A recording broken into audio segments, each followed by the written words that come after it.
ഇന്ന് നമുക്ക് നല്ലൊരു കണ്ടീഷണർ, വലിയ വലിയ കെമിക്കൽസ് ഒന്നും ഇല്ലാത്ത, എന്നാൽ എത്ര ഡ്രൈ ഹെയർ ആയാലും അതിനെ മോയ്സ്ചറൈസ് ചെയ്ത് നിർത്തുന്ന വളരെ കുറവ് ഇൻഗ്രീഡിയൻസ് വെച്ചിട്ട്, കൂടുതൽ ഇൻഗ്രീഡിയൻസ് നമുക്ക് കൂടുതൽ വൈറ്റമിൻസ് പ്രോട്ടീൻസ് ഒക്കെ ആഡ് ചെയ്യണമെങ്കിൽ അതും ചെയ്തിട്ട് നമുക്ക് ചെയ്യാം. അപ്പോൾ അതിൻ്റെ ഫോമുലയും അതെങ്ങനെ ഉണ്ടാക്കണമെന്ന് നോക്കാം ഇന്ന്. ഇതിൽ സ്റ്റാർ ഇൻഗ്രീഡിയൻ്റ് എന്ന് പറയുന്നത് ഇതാണ്. ഇതിന് BTMS 50 ആണ്. ഇതിന് 25 ഉണ്ട്, 50 ഉണ്ട്. അപ്പോൾ ഇതിൽ 3 കാര്യങ്ങൾ ചേർന്നാണ് ഈ സാധനം ഉണ്ടാക്കിയിരിക്കുന്നത്, BTMS 50.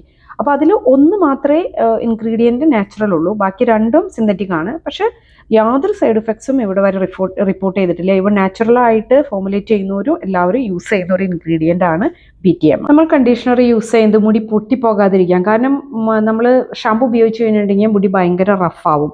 അതുപോലെ മാനേജ് ചെയ്യാനായിട്ട് ഒരു സിൽക്കി ടെക്സ്ചർ കിട്ടാനായിട്ടൊക്കെയാണ് നമ്മൾ കണ്ടീഷണർ മസ്റ്റായിട്ട് യൂസ് ചെയ്യേണ്ട ഒരു കാര്യമാണ്. അപ്പോൾ നമുക്ക് കുളി കഴിഞ്ഞ് കണ്ടീഷണർ ഇട്ട് കഴിയുമ്പോൾ നമുക്കറിയാം മുടിയുടെ ആ ഒരു ശരിക്കും നല്ല സോഫ്റ്റ് ആവും മുടി. അപ്പോൾ ഇതുപോലെ സോഫ്റ്റ് ആവാനും ഷൈനിങ് വരാനൊക്കെയുള്ള കാരണം എന്താണെന്ന് വെച്ചാൽ, ഇവിടെ നമ്മളെ ഹെൽപ്പ് ചെയ്യുന്നത് BTMS 25 അല്ലെങ്കിൽ BTMS 50 ആണ്. കാരണം ഇത് പോസിറ്റീവ്ലി ചാർജ്ഡ് ആണ്. നമ്മുടെ മുടി നമ്മൾ പഠിച്ചിട്ടില്ലേ, നമ്മുടെ മുടി നെഗറ്റീവ്ലി ചാർജ്ഡ് ആണ്. അപ്പോൾ ഈ കണ്ടീഷണർ നമ്മുടെ മുടിയിൽ അട്രാക്ട് ചെയ്യും. അതുപോലെ തന്നെ നമ്മൾ പിന്നെ ഇത് വാഷ് ചെയ്ത് കളയുമ്പോൾ അത് കംപ്ലീറ്റ് വാഷ് ചെയ്ത് കളയും, നല്ല സോഫ്റ്റ് ആയിട്ട് നിർത്തും. ഇതാണ് നമ്മുടെ formula. As usual water base ഉണ്ട് ഇതിൽ. അതുപോലെ തന്നെ അതിന് തിക്കൻ കൂട്ടാനായിട്ട് ഗമ്മുണ്ട്, ഗ്ലിസറിൻ ആഡ് ചെയ്യുന്നുണ്ട്, പിന്നെ നമുക്ക് ഓയിൽ ബേസ് ഉണ്ട്, പിന്നെ ലാസ്റ്റ് നമ്മൾ കൂളിംഗ് പീരീഡിൽ ആഡ് ചെയ്ത് കൊടുക്കേണ്ട കാര്യങ്ങൾ.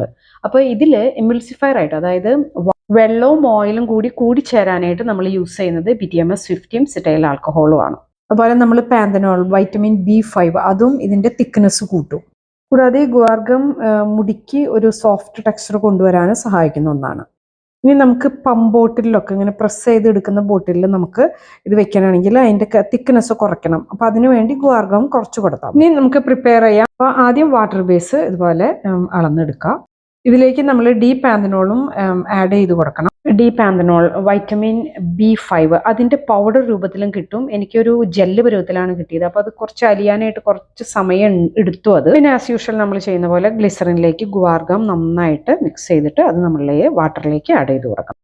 പിന്നെ നമ്മുടെ ഓയിൽ മെഷർ ചെയ്ത് കൊടുക്കുക. അതിനുശേഷം നമ്മൾ ഹോട്ട് ബാത്തിൽ ഡബിൾ ബോയിലിംഗ് മെത്തേഡ് ഉപയോഗിച്ചിട്ട് ഒരു പാത്രത്തിലേക്ക് വെള്ളം വെച്ച് അതിലേക്ക് നമ്മൾ വെള്ളം ചൂടായി കഴിയുമ്പോൾ നമ്മളുടെ 2 ബേസും അതിലേക്ക് ഇറക്കി വെക്കുക. എന്നിട്ട് നന്നായിട്ട് ഇളക്കിക്കൊണ്ടിരിക്കണം. അപ്പോൾ ഈ എമിൾസിഫയർ, അതായത് BTMS അതുപോലെ ഓയിൽ, ഞാൻ കോക്കനട്ട് ഓയിലാണ് ഉപയോഗിച്ചത്. അപ്പോൾ അത് നന്നായിട്ട് മെൽറ്റ് ചെയ്ത് കഴിയുമ്പോൾ എടുത്ത് മാറ്റിയിട്ട് ഓയിൽ വാട്ടറിലേക്കാണ് ഒഴിക്കേണ്ടത്. ഓയിൽ അങ്ങനെ വാട്ടർ ബേസിലേക്ക് ഒഴിച്ചിട്ട് നന്നായിട്ട് മിക്സ് ചെയ്യാം. മിക്സ് ചെയ്ത് കൊടുക്കുമ്പോൾ നമുക്ക് അതിൻ്റെ ആ ഒരു ചേഞ്ചസ് കാണാൻ പറ്റും. നന്നായിട്ട് മിക്സ് ചെയ്താൽ മാത്രമേ അതൊരു വൈറ്റ് കളറിൽ വരുള്ളൂ. ഞാൻ വളരെ ചെറിയ ക്വാണ്ടിറ്റി ഉണ്ടാക്കിയുള്ളൂ, അതുകൊണ്ട് സ്പൂൺ മതിയായിരുന്നു. പക്ഷേ നിങ്ങൾ ക്വാണ്ടിറ്റി കൂടുതലുണ്ടാക്കണമെങ്കിൽ ഹാൻഡ് ബ്ലെൻഡർ വെച്ചിട്ട് ബ്ലെൻഡ് ചെയ്യാനായിട്ട് ശ്രദ്ധിക്കാം. Mix very well. എന്നിട്ട് നമുക്ക് ഇനി ലാസ്റ്റ് ഒരു 40 ഡിഗ്രിയിലേക്ക് എത്തിക്കഴിയുമ്പോൾ ഹീറ്റ് സെൻസിറ്റീവ് ഇൻഗ്രീഡിയൻസ് ആഡ് ചെയ്ത് കൊടുക്കാം. ഇത് നമ്മുടെ കൺസിസ്റ്റൻസി. എല്ലാം ആഡ് ചെയ്ത് കഴിഞ്ഞിട്ടുണ്ടെങ്കിൽ നന്നായിട്ട് മിക്സ് ചെയ്യാം. അപ്പോൾ pH ടെസ്റ്റ് ചെയ്യുന്നത് ഇതിന് മുൻപുള്ള പല വീഡിയോയിലും പറഞ്ഞിട്ടുണ്ട്. പ്രിസർവേറ്റീവ് ആഡ് ചെയ്യുന്നതിനേക്കാളും മുമ്പും pH ടെസ്റ്റ് ചെയ്യുക. നമുക്ക് പ്രിസർവേറ്റീവിനെ പറ്റി ഒരു അറിവുണ്ടെന്ന് വെച്ചാൽ അത് കുഴപ്പമില്ല. 3-4 പ്രാവശ്യം ഉണ്ടാക്കി കഴിയുമ്പോൾ നമ്മൾ ഏകദേശം ഒരു ഐഡിയ കിട്ടും നമുക്ക്.